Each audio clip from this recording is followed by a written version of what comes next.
L'hôtel Van het Velde, une maison particulière de 3 étages, construite entre 1895 et 1897 à Bruxelles, avenue Palmerston. Si j'avais rêvé l'œuvre durable, j'aurais appuyé mon art sur le passé.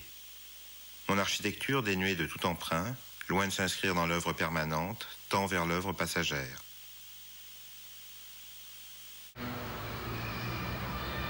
Comme les autres terrains du lotissement, celui de Van het Velde est profond mais étroit.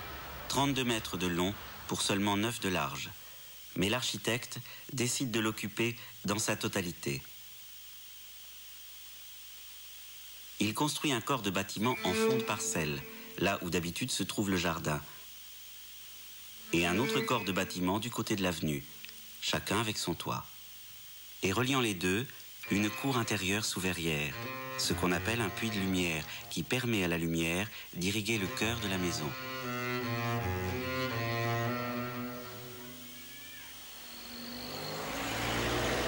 Le volume construit s'étend sur plus de 20 mètres de profondeur. L'architecte obtient ainsi plus de 1000 mètres carrés habitables, la taille d'une petite chapelle ou d'un théâtre de quartier. Du grand jardin arrière ne reste qu'un petit triangle résiduel de 10 mètres carrés à peine.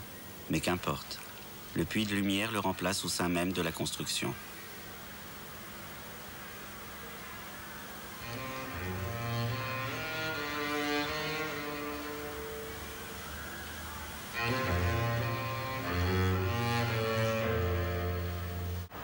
L'hôtel Van het Velde est une maison de fer.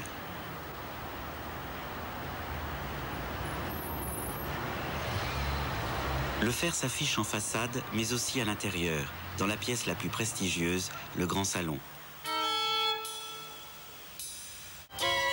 On a du mal à imaginer aujourd'hui ce que ces piliers de fer, brutalement fichés dans le parquet, pouvaient avoir d'incongru, de choquant pour le goût de l'époque. Le fer coûte alors aussi cher que les matériaux traditionnels, mais il évoque l'industrie, on le trouve grossier. Son modernisme, dit Horta, fait peuple, et ses profilés en double T, fabriqués en usine et achetés sur catalogue, sont ressentis par les tenants de l'architecture traditionnelle comme une provocation. Mais cette transgression des codes n'est pas un effet gratuit. Ces piliers sont l'ossature même de la maison, que l'architecte laisse volontairement affleurer.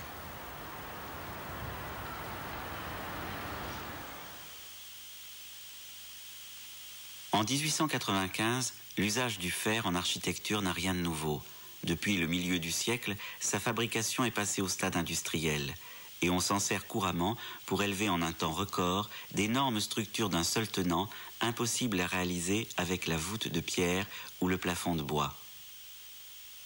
Des bâtiments fonctionnels, destinés à l'industrie ou au commerce, comme les grands magasins du printemps à Paris, construits en 1880, mais aussi de gigantesques immeubles d'habitation, comme les premiers gratte-ciel bâtis au même moment à Chicago sur un squelette entièrement métallique.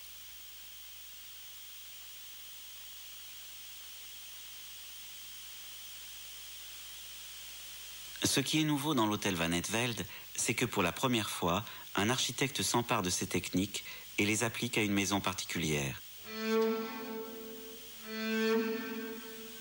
Toute l'ossature de la maison est faite de profilés métalliques. Les poutres les plus importantes traversent le bâtiment dans toute sa largeur. Elles sont ancrées à chaque étage dans les murs mitoyens en maçonnerie traditionnelle. Elles portent le bel étage, le second, le troisième et les combles.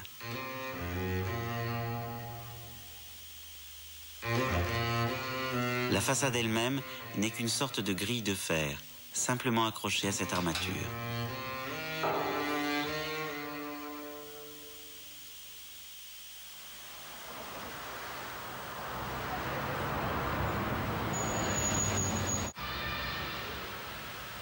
Dans les maisons environnantes, toutes les circulations, l'entrée, les escaliers et les couloirs sont plaqués contre un des murs mitoyens, accentuant encore l'étroitesse des pièces.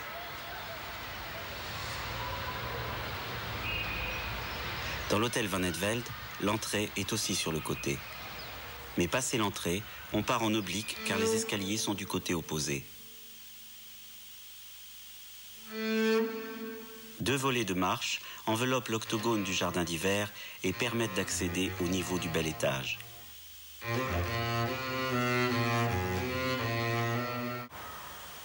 Grâce à la charpente métallique, Horta peut concevoir le bel étage d'un seul tenant.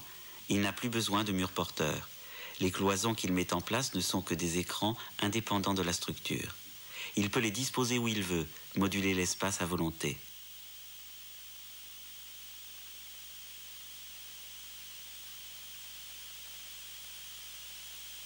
Cet espace intérieur, libéré des divisions rigides qu'imposent les murs porteurs, c'est ce que Le Corbusier appellera en 1927 le plan libre, un des 5 points définissant selon lui l'architecture moderne.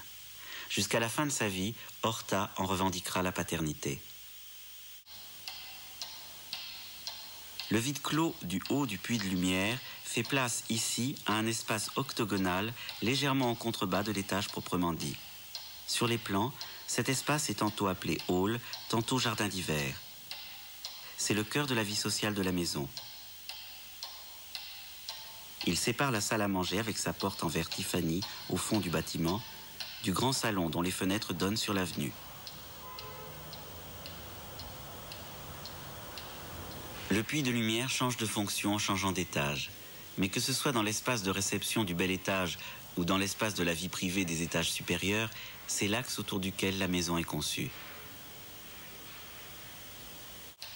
Au gré des humeurs et des occasions, le salon et le jardin d'hiver peuvent former 2 espaces distincts ou se fondre en un.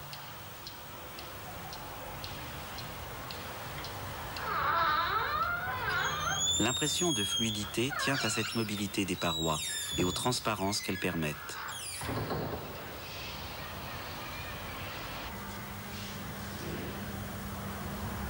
Au fond de la maison, l'espace du bel étage se resserre sur la porte de la salle à manger, une porte à montant de bois et verre Tiffany.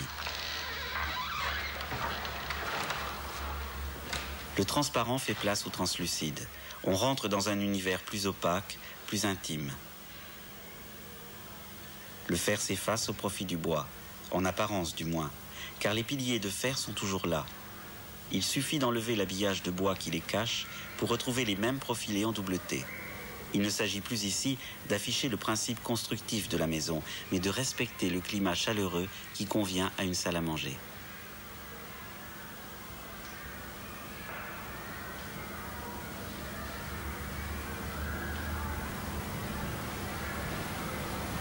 Tous ces bois rares viennent bien entendu du Congo.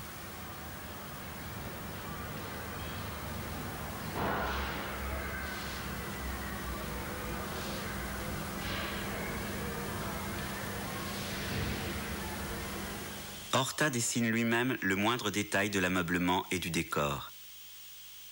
Chaque pièce est unique, modelée en plâtre comme une sculpture avant son exécution définitive. C'est une nouvelle conception du rôle de l'architecte. Seul créateur de tous les éléments, aussi bien décoratifs que constructifs, il les fond pour faire de la maison une œuvre totale.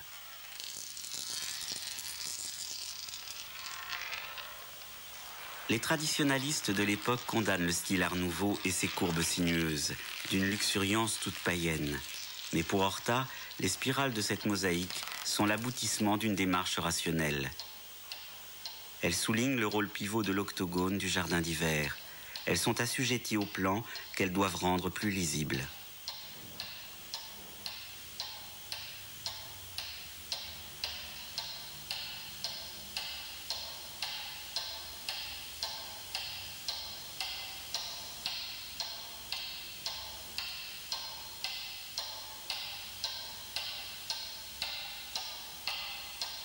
La verrière elle-même n'échappe pas à cette logique. La première impression est celle d'une prolifération anarchique de motifs. Mais ces motifs ne sont pas placés n'importe où. L'architecte les concentre sur le haut des piliers, désignant ainsi les points clés de la structure.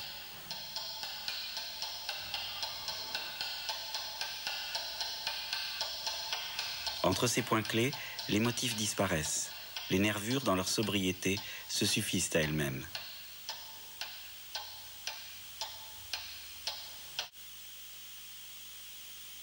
L'Art Nouveau a été condamné dès le début du siècle, pour des raisons esthétiques, mais aussi politiques.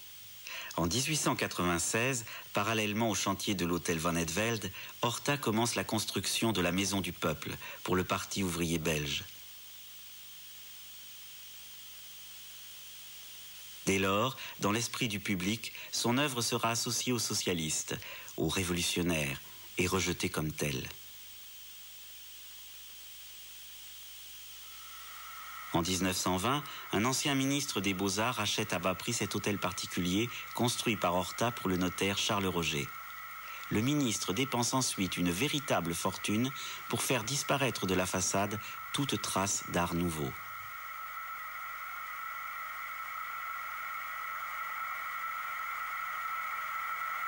Quant à la Maison du Peuple, elle sera détruite en 1965, victime plus simplement de la spéculation immobilière.